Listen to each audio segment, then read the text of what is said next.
Cette fois, départ réussi pour David Pouget qui prend un bon envol. Attention derrière à Nicolas Milan qui protège tout de suite sa position sur Xavier Fouineau. Et l'attaque peut-être même à l'intérieur, mais il plonge bien. David Pouget, attention derrière, on se bouscule entre Loïc Dupont, Xavier Fouineau et Gaël Castelli. Gaël Castelli qui a fait une voiture très corporate avec les couleurs Peugeot Sport, couleurs mythiques.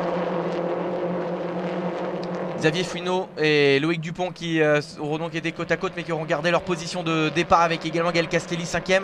Derrière, le bon départ il est pour Antoine Ferré. Et je crois que Xavier Guyonnet a également réussi à passer devant Paul Parentoen. Alors on a un départ sous enquête. Est-ce qu'un pilote n'aurait pas volé le départ avec le stress? Et c'est vrai qu'il faut être très fin sur la pédale d'embrayage. Aurélien, à mon avis, tendance des fois à avoir le pied qui tremble avec le stress et à laisser quelques mètres échapper des fois, à la voiture. L'embrayage colle un petit peu et du coup la voiture avance un peu. On va faire très attention à ça. David Pouget, Nicolas Milan, avantage pour l'instant à David Pouget. Contrairement à hier, là la tâche va donc être plus compliquée pour votre ex-adversaire. Nicolas Milan qui là voit même la menace de Xavier Fouineau. Alors attention à Xavier Fouineau qui hier avait été très rapide sur les deux premiers tours et qui derrière avait finalement perdu le rythme. Oui, la petite boîte quoi, à Nicolas Milan. Ça lui a donné de l'élan. Je me demande si on n'a pas vu Nicolas Milan justement faire un petit signe à Xavier Fouineau, l'air de dire attention, c'est pas comme ça qu'on joue chez nous. Alors allez, j'ai envie de dire saine cette poussette, c'est-à-dire qu'il n'y a pas de déséquilibre. Non, là ça va, mais bon, c'est quand même limite. Ça vous fait rire en tout cas, Aurélien. On rappelle aussi qu'il y a des enjeux dans cette RCZ Racing Cup 2016 puisque le leader du classement à l'issue du meeting de Pau qui marquera la mi-saison de cette RCZ Racing Cup 2016 remportera une course en ETCC, en championnat d'Europe des voitures de tourisme, avec la nouvelle 308 Racing Cup. Ça sera la voiture qui succédera à cette RCZ Racing Cup l'an prochain, une voiture qui est en développement avec vous, Aurélien. Vous avez roulé à Valence dans cette voiture dans le cadre du TCR, une autre série mondiale des voitures de tourisme. Et justement, eh bien, le succès en tout cas semble annoncé pour cette voiture qui est très bien née. Vous nous en parliez et c'est donc une belle récompense pour ces jeunes pilotes de pouvoir prendre le volant de cette 308 Racing Cup. Oui, tout à fait, c'est une super récompense. Voilà, la voiture est bien née et il reste encore pas mal de boulot. On est qu'au début du développement. Donc, suite au test du TCR à Valence pour les balances de performance, on a quand même réalisé le 3e temps, à quelques dixièmes des premiers. Donc très encourageant, sachant que la voiture est au début du développement. Et une voiture qui est au début du développement, pourtant elle sera engagée dès le 8 mai à Spa en TCR. Elle roulera ensuite sur le Nordschleife, le grand circuit du Nürburgring dans le cadre du VLN le 15 mai. Et ensuite donc cette course de TCC au Nürburgring le 26 mai avec le leader de cette RCZ Racing Cup. Et on vous rappelle que le champion remportera lui carrément une voiture pour s'engager dans la nouvelle coupe qui succédera à la RCZ Racing Cup l'année prochaine. Alors qui remportera la voiture, ça on verra si c'est Nicolas Milan. Bonne question. Vous avez un pronostic?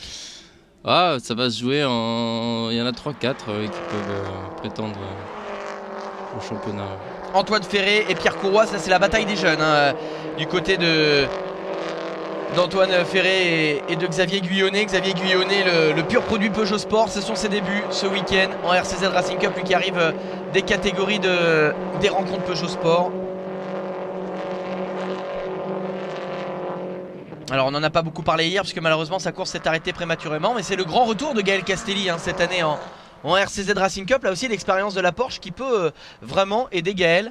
Alors qu'ici on revoit le passage de Xavier Guyonnet sur Antoine Ferré et on le voit donc justement Gaël Castelli qui lui aussi pourrait avoir une belle carte à jouer dans cette saison. Oui, bien sûr, il va falloir compter sur Gaël, ça c'est sûr. Là il est un petit peu en retrait, bon c'est la première course, mais quand il...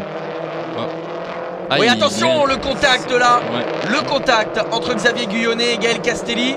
Xavier Guyonnet qui est parti peut-être d'un peu loin pour aller chercher Gaël. Et là il y a eu contact, là il y a Sassou-Vir. Et ça a tapé sur la roue avant droite de Gaël Castelli qui a pu continuer sans perdre de temps. En revanche il a perdu du temps et des positions, Xavier Guyonnet. Antoine Ferré est repassé devant. Alors c'est une autre bataille. C'est Antoine Ferré. Et bah oui, avec Xavier Guyonnet derrière, du coup voilà, si On les a à l'image, Antoine Ferré qui a repris sa position. Je pensais qu'on était un petit peu plus loin du côté des gentlemen où Denis Gibaud a pris un meilleur départ que Patrick Doumer. Denis Gibaud en tête du classement gentlemen devant Patrick Doumer et Patrick Fessler. Là aussi, du côté des gentlemen, on lésine pas, on y va, on tape du frein, comme on dit Aurélien. Oui, c'est sûr, ça attaque. Tout est à refaire donc pour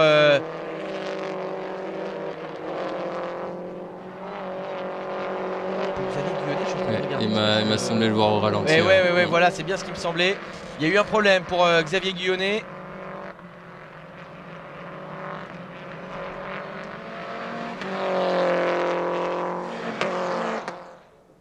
David Pouget qui est en train d'accroître son avance. Il est auteur du meilleur tour en course alors que l'incident entre Xavier Guyonnet et Gaël Castelli est sous enquête évidemment. C'est la manœuvre de Xavier Guyonnet qui est désormais sous investigation. Pour Gaël Castelli, c'est pas lui qui va prendre une pénalité. Non, c'est vrai que Xavier il est allé un petit peu tard et à mon avis Gaël l'a pas vu. C'est bien ce qui me semblait derrière Antoine Ferré, c'est Paul Parentoen dans cette superbe RCZ Racing Cup aux couleurs des lignes GTI de chez Peugeot qui est désormais à la 7e position.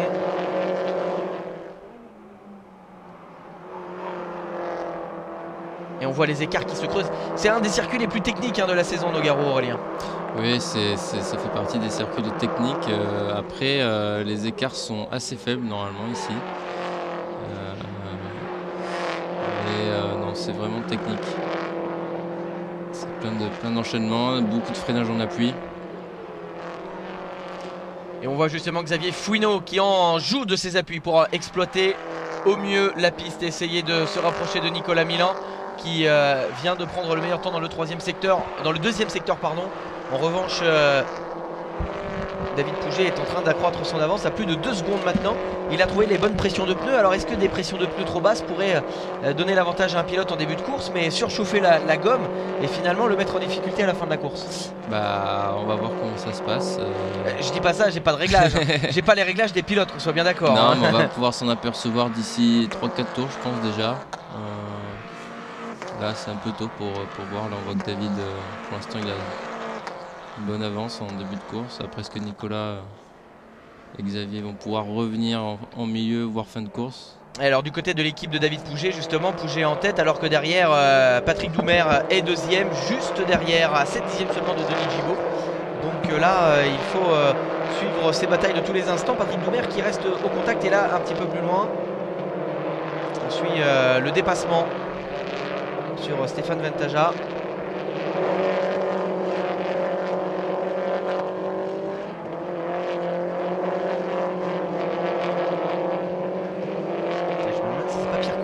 Qui est devant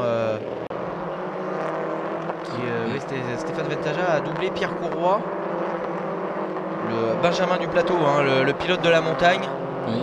Hop là. Qui va donc apparemment rerouler en montagne cette année, vous le disiez. Oui, il refait une saison en montagne.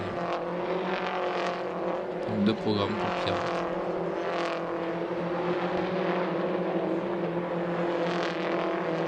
On voit que derrière Saforest est en train de mettre la pression sur le jeune Pierre Courroy.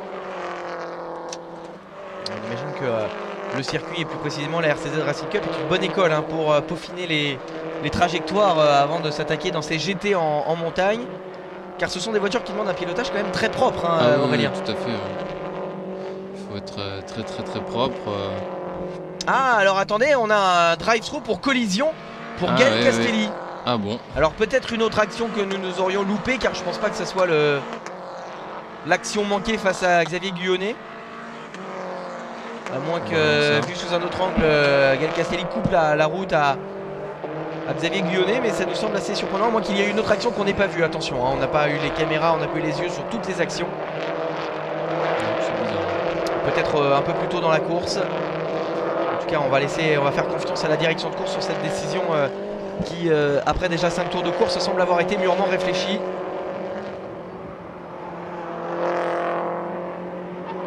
On va également noter la bonne course de Loïc Dupont, 4ème dans cette épreuve. Il roule vraiment très bien, Loïc. Là, il est juste derrière Xavier Fouineau. Il est en observateur à 2 secondes à peine de Xavier Fouineau. Il est le voilà avec sa voiture noire et jaune fluo. Très bon premier meeting pour Loïc Dupont. Oui, c'est vrai là, franchement, ouais.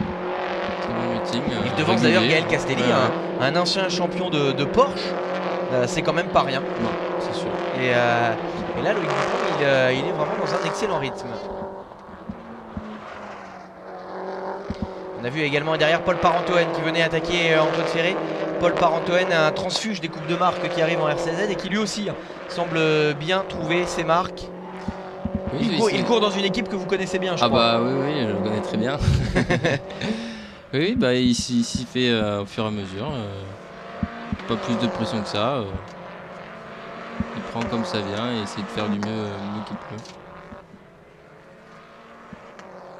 Alors qui a votre ancienne voiture? Qui pilote la voiture? Eh ben elle est pas là. Elle est pas là. Non. Personne n'a eu l'honneur d'en prendre le volant et la pression plutôt, je dirais. Non, elle roule pas cette année. Dommage, j'aurais bien voulu l'avoir au volant de quelqu'un d'autre. J'imagine que Jean-Marie Cléré attend peut-être une balle de guerre comme vous pour, pour aller l'emmener aux avant-postes. Même si le team Cléré Sport est bien représenté encore ce week-end en RCZ Racing Cup. Avec Paul Parentoen entre autres.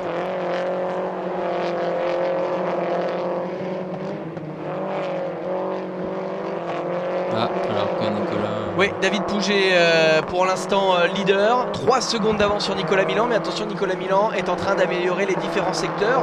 Peut-être que justement, lui qui s'est vu acquitté en fin de course hier, peut-être a-t-il justement modifié des réglages pour une voiture qui va se montrer de plus en plus performante. Il a peut-être géré un peu plus ses pneumatiques en début de course. On le voit ici, David Pouget qui a quand même bien creusé l'écart. Ouais, c'est vrai qu'il y a quand même beaucoup d'écart.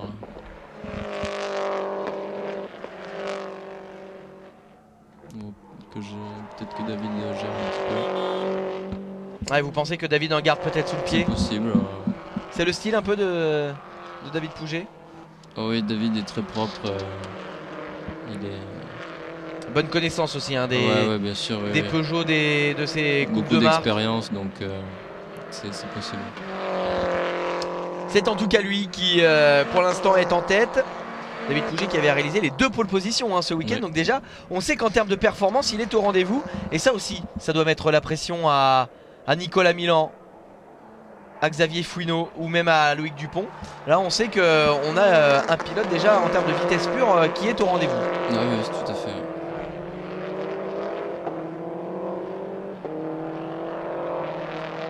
Denis Gibaud qui vient de passer Gaël Castelli qui s'est arrêté au stand pour opérer son drive-through.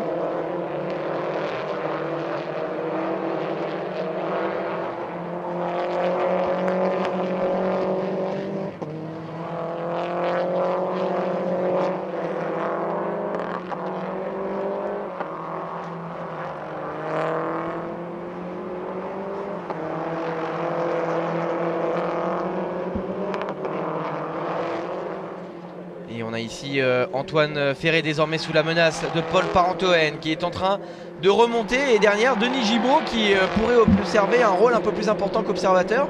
Il pourrait venir se mêler à la bataille. Denis Gibaud qui court également en endurance avec cette RCZ Racing Cup. Une voiture qui semble aussi bien adaptée au sprint qu'aux courses un peu plus longues. Bah oui, une voiture où...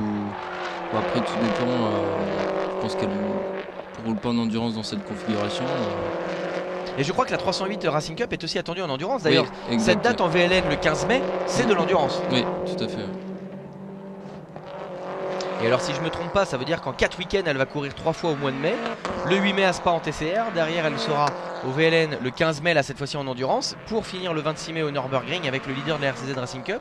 Ça va être un gros mois de mai alors pour dans l'évolution du développement. Oui, bah, c'est toujours, voilà, il n'y a pas plus formateur on va dire de participer à des courses. Ça c'est sûr que c'est vraiment, pour faire du développement, il n'y a pas mieux comme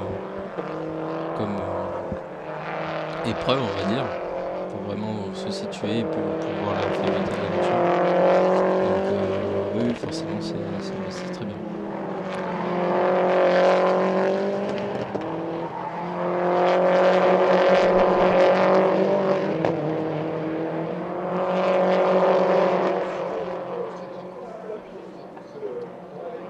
Et Et David Pouget qui va dans quelques instants passer la ligne pour franchir le cap de la mi-course avec déjà 3 secondes 5 glanées sur Nicolas Milan qui peut-être va-t-il se résoudre à assurer une deuxième place. Ça nous ferait un... Et peut-être qu'il y a des points pour la pole position également RCZ Racing. Non, oui. C'est comme les années précédentes.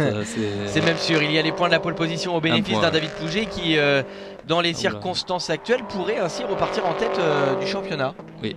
Avant les deux noms, un circuit où il est particulièrement à l'aise. Oui, bah ça va être serré entre les deux encore une fois. Hein. On avait vu un Nicolas Milan aussi très à l'aise l'année dernière à les deux noms, même si c'était incliné. Face à vous. Mais bon, a priori, je crois qu'à les deux noms, vous aurez d'autres chats à fouetter. Un LMP3, un volant LMP3 que vous avez décroché dans le cadre de la GT Academy. Une LMP3 qui, je l'espère, sera un peu plus clémente avec vous d'ici un mois et demi. Ouais, c'est vrai que là, on n'a pas eu de chance. On était très rapide, mais manque de réussite. C'est la course. Ouais, la boîte de vitesse qui a cassé entre les mains de Nelson Pontiac ici, ouais. malheureusement, qui a contraint l'équipe numéro 35 à abandonner. Vous n'avez pas pu prendre le volant aujourd'hui. Moi, j'avais presque peur que vous veniez pas commenter, puisque il va nous trouver une RCZ dans le paddock et il va retourner faire une course aujourd'hui. Faut quand même laisser la chance aux autres. Bon, en tout cas, il y en a qui la saisissent. La chance, c'est David Pouget, Nicolas Milan, Xavier Fouineau. Là encore, on a de très bons acteurs. Et Loïc Dupont, faut pas l'oublier, Loïc Dupont, parce que lui aussi, il est dans le coup des leaders.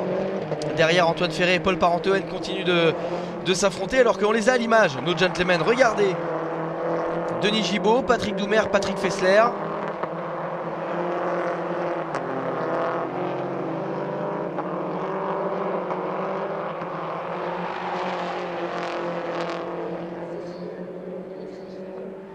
Denis Gibaud qui est un petit peu devant, en revanche.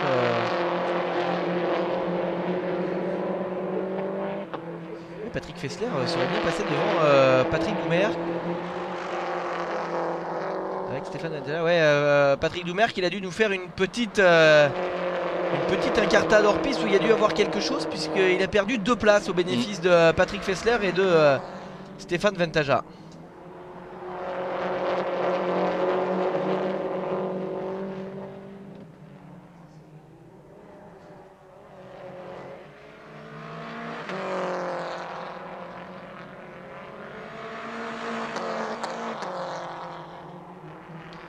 Fessler, Ventaja, Doumerc, c'est la bataille à 3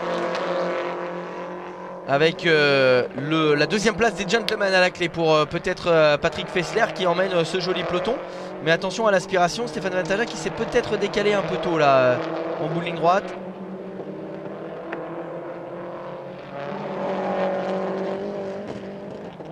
Et on voit derrière que du coup Pierre Courroy en profite pour se rapprocher.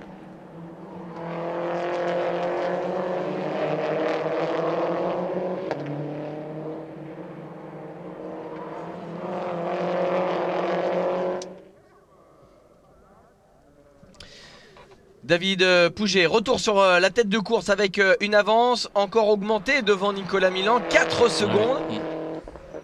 Visiblement, lui aussi, il a les pressions de pneus pour aller de plus en plus vite. Et on le voit que même si ça sort large sur les vibreurs, on sent qu'il n'est pas en... Il met pas trop de volant. Non, on voit que...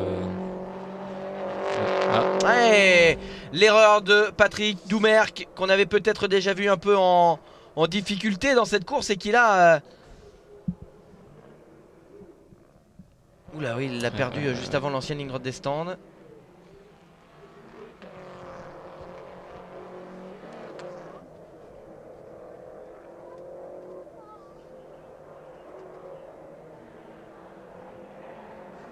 Voilà, David, je pense qu'il gère sa course parfaitement. Ouais, David Pouget qui compte 4 secondes et qui va peut-être maintenant aborder un rythme un peu moins soutenu ou en tout cas un peu plus safe sur les pneus, sur les freins aussi, car on parle beaucoup des pneumatiques, mais j'imagine que les freins également ont tendance à vite chauffer sur ces voitures. Non, ça va. En l'occurrence, on n'a pas trop de problèmes là-dessus. Par contre, c'est vrai que freiner tard, ça use forcément les freins, c'est sûr, mais ça use les pneus aussi. C'est un ensemble de choses. Donc des fois on peut se forcer à freiner moins tard que ce que l'on pourrait faire. Ouais, bien sûr. Il faut quand même, on peut pas rouler non plus tour qualif, toute la course.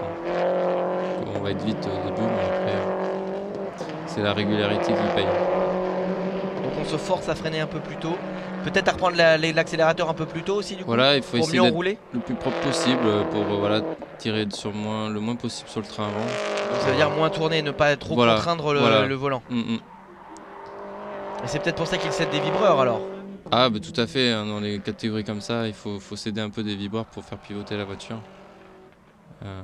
Ce que David a l'air de faire à perfection.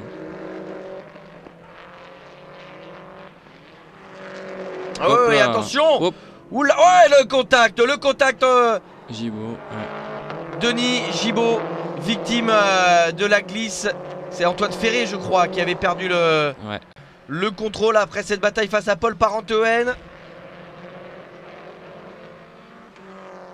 Alors on n'a pas le début de l'action, mais on a Antoine Ferré en glisse qui ne parvient pas à contrôler sa voiture lorsqu'elle revient sur la piste. Paul Parentehoen les vis de justesse, mais Denis Gibaud victime de ce contact et qui semble rester en piste et qui n'a même pas trop perdu de temps. Puis la voiture de Paul est bien abîmée. La voiture de Paul Parentehoen un peu abîmée. On n'a pas bien vu celle de Antoine Ferré, mais celle de Denis Gibaud qui... Alors ça va peut-être refroidir les pneus du coup. Je pense que ça handicape plus qu'autre chose. Oui, parce que l'aérodynamisme a quand même été pensé sur cette voiture. Ne serait-ce que pour cette lame en bas qui traîne et qui va peut-être être un chaque réel élément problème. est important. Ouais, ça veut dire que cette petite baguette, cette lame noire à l'avant en bas, si vous la perdez, vous perdez de l'appui à l'avant. Oui, elle a une petite importance. C'est pas non plus comme sur une LMP3. Hein, mais il y a un petit gain quand même. Elle sert bien à quelque chose. L'incident entre Antoine Ferré et Denis Gibaud, désormais sous enquête. On imagine que Paul Parentehoen au milieu de tout ça va peut-être également être analysé. En tout cas, ça fait les affaires de Patrick Fessler qui remonte derrière sur le leader de la catégorie gentleman. Denis Gibaud désormais sous la menace de Patrick Fessler. Et la victoire du gentleman qui semble bien incertaine.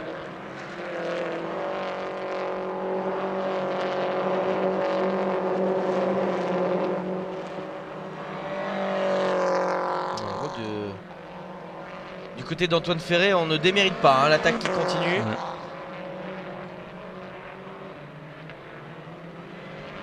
Au niveau des chronos, eh bien, seul Denis Gibaud semble vraiment handicapé par les dégâts sur sa voiture.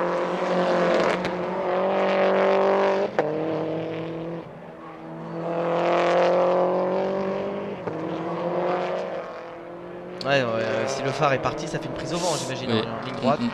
Ce qui doit le freiner et l'empêcher de bénéficier du phénomène d'aspiration. Et forcément, eh bien, Patrick Fessler, la piste aux étoiles, en profite. Et Stéphane Ventaja aussi qui est juste dans son sillage. Et bientôt 4 tours encore à faire dans cette course.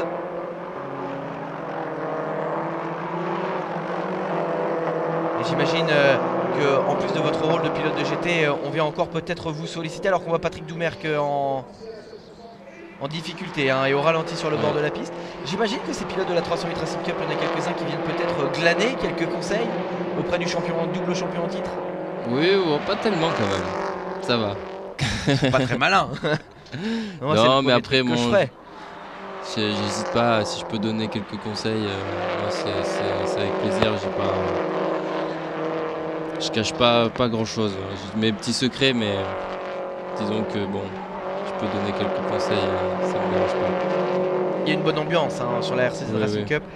Il faut rappeler l'esprit de convivialité familiale qui anime ces disciplines de marque, tout comme sur les rencontres Peugeot Sport d'ailleurs. Peugeot qui reste fidèle à cette ligne de conduite et à ses vraies valeurs.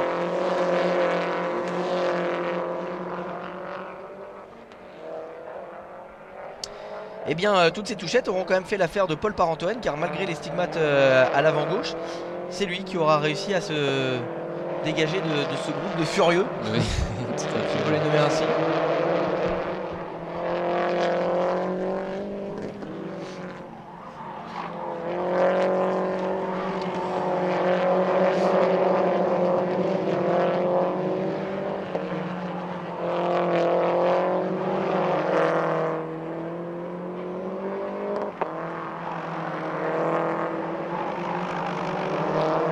Denis Gibaud désormais sous la menace de Patrick Fessler qui est en train de remonter sur le leader du gentleman. Antoine Ferré devant qui est désarmant, est également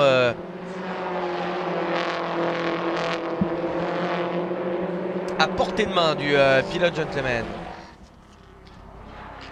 Alors j'imagine que vous l'avez dit tout à l'heure, on adopte une sorte de rythme de croisière durant ces courses pour éviter d'abîmer, mais là, 2 tours de la fin, on va peut-être mettre un peu plus de gaz. Ah, c'est sûr, si on peut gagner, si on a la possibilité de gagner quelques places. Vous avez la radio en RCZ? Oui, bien sûr. Oui. Et alors, quels sont à peu près, alors on va dire pour les Pouget, les Milan, les Fouino, quels sont, ou même là pour les pilotes gentlemen, qu'est-ce qu'on se dit à la radio?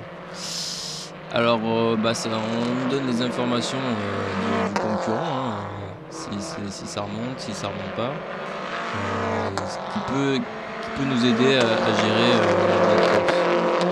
Donc David Pouget, on lui a dit tu augmentes ton avance sur Nicolas Milan, n'en fais pas trop, oui, ne tape pas dans les oui, pneus. Et là j'imagine que Denis Gibaud, on lui dit attention, Patrick Fessler remonte, faut tout donner. Sinon tu vas avoir la tête dans les étoiles. Ouais. Après ça dépend, il y a des pilotes qui préfèrent avoir vraiment toutes les informations, d'autres un peu moins, d'autres pas du tout. Vous étiez quel style? Moi j'aimais bien avoir quelques infos, mais bon, il fallait pas trop m'en donner non plus. Pour pouvoir.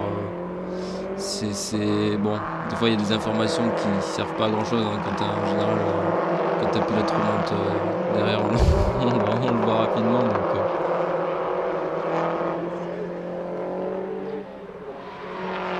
Antoine Ferré, Denis Gibaud, Patrick Fessler sont en train d'animer pour l'instant ce peloton. Denis Gibaud toujours leader à 2 tours de la fin de la catégorie gentleman et qui semble pour l'instant résister à la remontée de Patrick Fessler et de Stéphane Ventaja. Il aimerait peut-être même finalement se débarrasser d'Antoine Ferré pour se mettre à l'abri. Alors vous nous le disiez hier, c'est pas dans ce premier secteur très technique qu'on peut doubler. Hein. Non, là c'est très compliqué. Éventuellement il y a le gauche juste avant de reprendre dans les droites. Mais là bon, il faut vraiment trouver le petit trou de souris à cet endroit là. Mais c'est relativement compliqué quand même. David Pouget qui aura parfaitement maîtrisé cette course.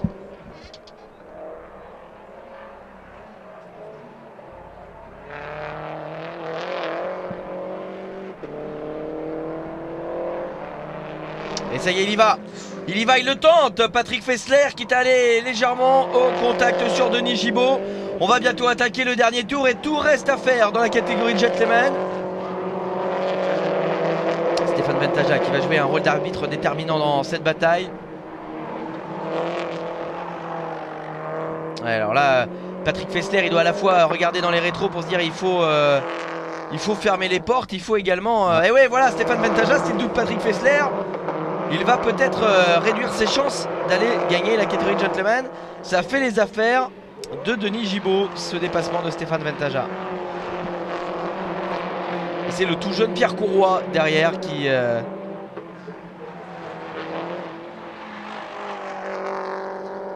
en train maintenant d'inquiéter Patrick Fessler.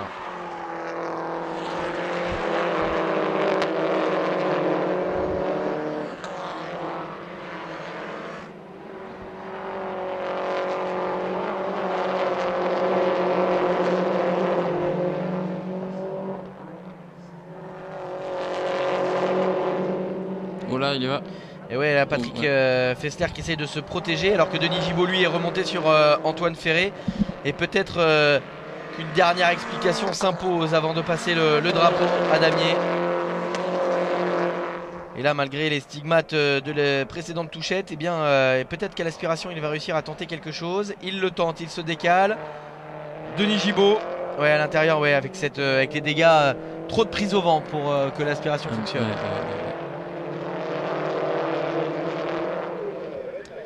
David Pouget dans les S du Lac, les derniers mètres avant d'aller chercher sa première victoire de la saison, le double poleman ce week-end, qui va s'offrir le leadership du championnat.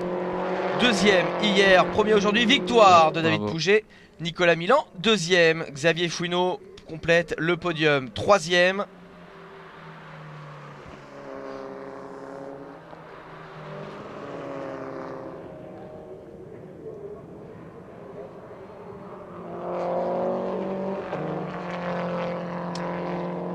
Et on attend maintenant le dénouement chez les gentlemen. On voit Loïc Dupont qui prend une très belle 4ème place. Et alors dans la bataille, Denis Gibaud sera finalement resté derrière Antoine Ferré, mais il s'impose chez les gentlemen devant Patrick Fessler.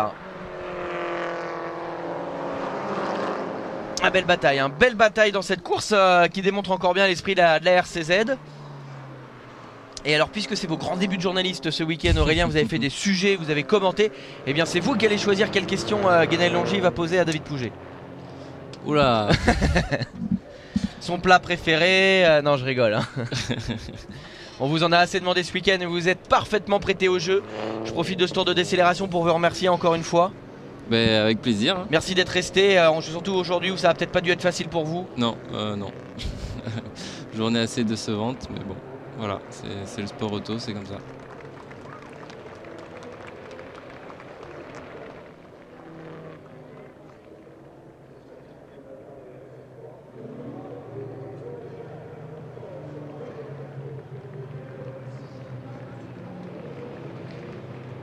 On attend maintenant David Pouget dans quelques instants.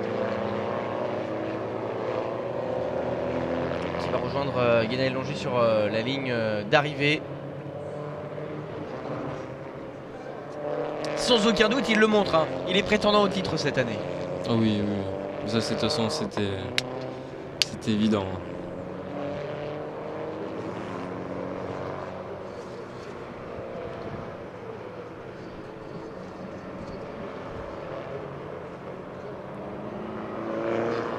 Voilà Aurélien Comte qui aura été avec nous, l'homme de la Ligier JSP3 numéro 35, le double champion en titre de la RCZ Racing Cup, le lauréat de la RCZ GT Academy, le pilote de développement de la nouvelle 308 Racing Cup. Ça fait beaucoup de casquettes ça, hein. Ça fait beaucoup de rôles là.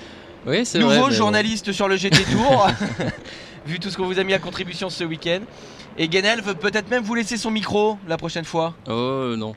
Bon, vous gardez votre volant chez Ducanet Engineering. Je donne son volant, je lui donne mon micro. Parce que Guénel, prenez votre volant si vous laissez le micro. Bah ouais, bah.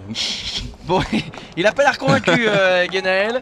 En tout cas, merci Aurélien, vous êtes vraiment parfaitement prêté au jeu et ça montre quel homme sympathique vous êtes au-delà de l'excellent pilote.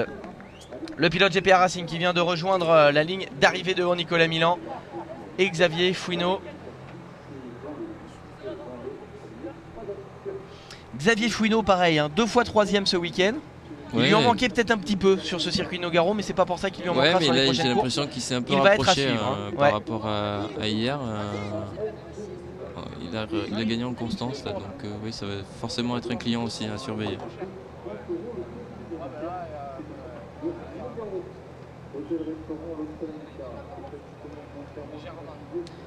Le voilà, David Pouget, vainqueur avec les hautes instances de Peugeot Sport.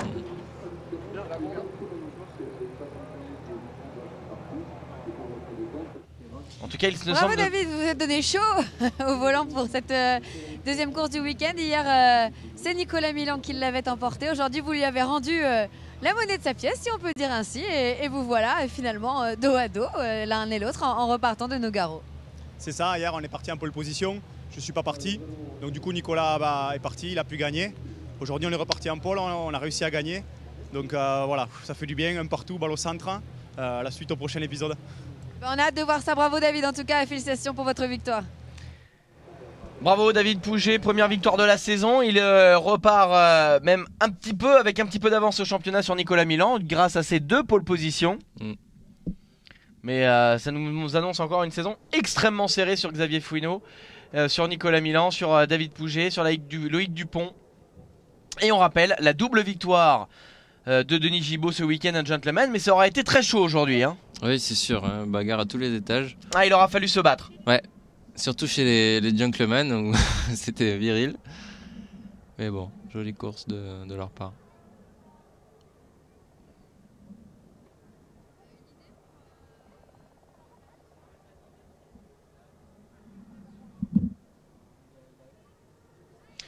En attendant, on va revivre les moments forts de cette course.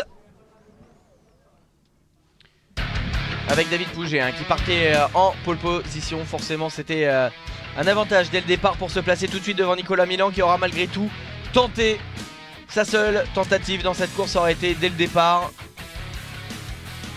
Mais David Pouget ferme bien la porte.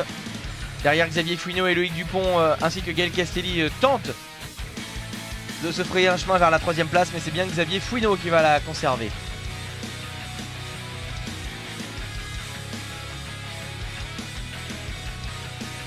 Pierre Courroy et Antoine Ferré qui attaquent leur mano à mano de manière très virile, de manière très correcte, mais derrière ça devient un peu plus viril face à Gaël Castelli. Derrière, dommage pour Patrick Doumerc qui avait bien démarré cette épreuve avec le leadership un temps de la catégorie Gentleman. Et là, petite glisse d'Antoine Ferré, pas complètement maîtrisée avec cette touchette avec Denis Gibaud qui parviendra malgré tout à s'imposer au classement Gentleman. Victoire au général pour David Pouget sur Nicolas Milan et Xavier Fouineau. Et un classement général qui s'annonce donc extrêmement serré.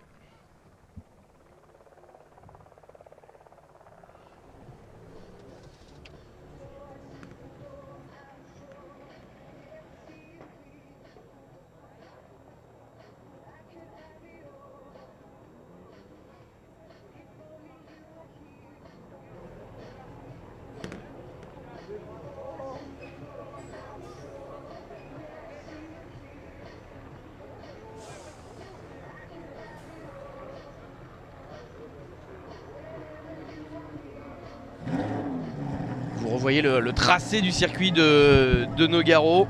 Circuit assez unique dans cette saison. On vous rappelle que le prochain rendez-vous, ça sera les Denons, premier week-end de juin. Avant de nous retrouver à Magny-Cours, puis Le Mans. La RCZ qui ira également à Pau. Un meeting qui s'annonce intéressant. Vous avez peut-être déjà eu l'occasion de rouler à Pau, Aurélien? Aurélien qui n'a jamais couru à Pau. Non, effectivement, ça fait quelques années que je cours et j'ai jamais eu l'occasion de rouler à Pau. Ah, les courses en ville de nuit Ouais, moi ça m'aurait bien plu. Mais non, j'ai jamais eu cette chance-là. Voilà, Aurélien compte qu'on retrouvera donc dès les Denons. Oui. Pour la deuxième course du championnat de France FFSA prototype. Ouais, il va falloir patienter, là, essayer un peu de temps entre les...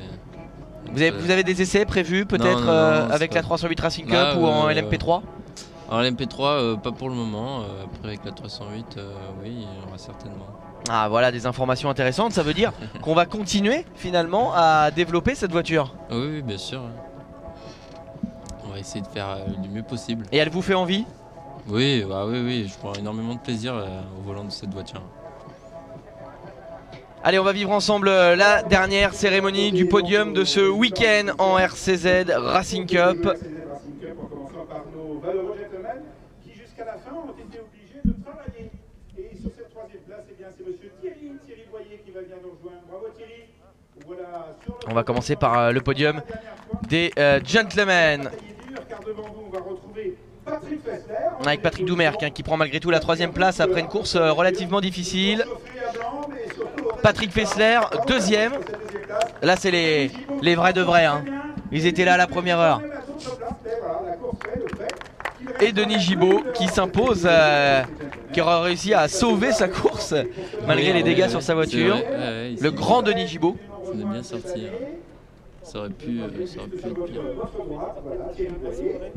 Audrey, on va vous demander aussi de remettre la coupe de second, tout simplement à Patrick. Remise des récompenses Qui vient de rejoindre l'équipe aux couleurs de... pour le classement gentleman. Et ils se sont battus comme des gentlemen. Oui. Mais ils se laissent pas faire. Non, ça c'est sûr. Ah oui, non, c'est Thierry Boyer, autant pour moi, qui hérite de la troisième place. Oui, Patrick Doumerc qui n'a peut-être pas rallié l'arrivée. Et c'est donc le coéquipier de David Pouget qui monte sur la troisième marche du podium. Je me disais bien, il y avait quelque chose. Et Aurélien, j'espère qu'on vous retrouvera en 315 Racing Cup quand vous aurez l'âge de Patrick Fessler. Et on verra si vous êtes aussi vite que Patrick Fessler. Ouais, pourquoi pas. J'aimerais bien. On sera même en 323 Racing Cup, je pense. Et ça sera plus du GTI, ça sera GTI WXY. On va accueillir sur la troisième marche du podium un homme qui est déjà au rendez-vous, on l'avait vu hier, monsieur Xavier Finot, qui avait été l'auteur de la précédente barrière. On va déjà se concentrer sur la 308 Racing Cup. Hein. C'est déjà pas mal. Et ça nous fait déjà hâte quand on a vu cette démonstration au Paul Ricard, ça donne envie. Hein. Ah bah oui, elle est très bien cette voiture. Et le podium du général Xavier Fouineau, 3e, Nicolas Milan 2e. Ça y est, pour monsieur GPA, monsieur tout simplement, allez-y. Et la victoire de David Pouget. Sur la victoire du podium et qui a fait un parcours vraiment très constructif. On accueillera aussi son époux dans quelques instants. Mais pour l'instant, on va tout simplement enlever. Première victoire pour David Pouget qui prend ainsi les commandes du championnat.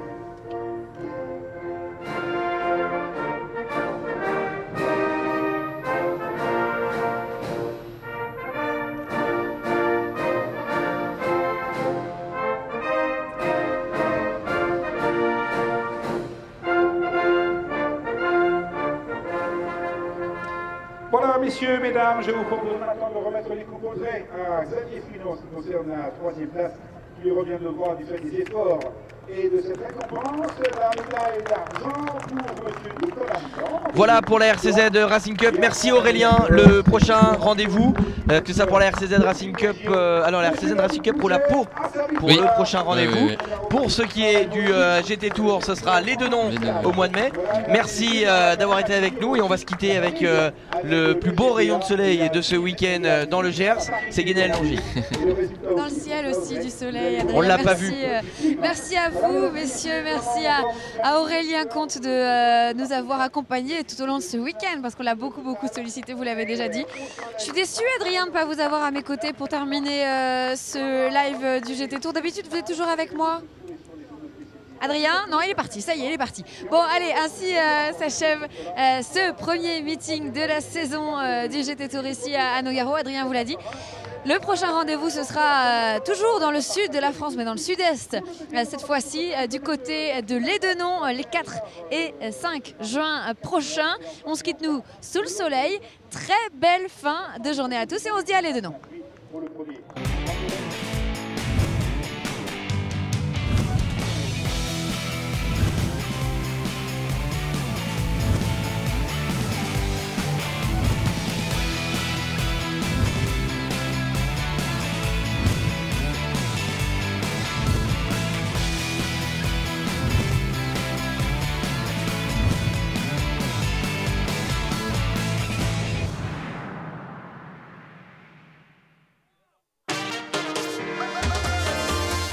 Vous avez regardé votre programme avec la Matmut.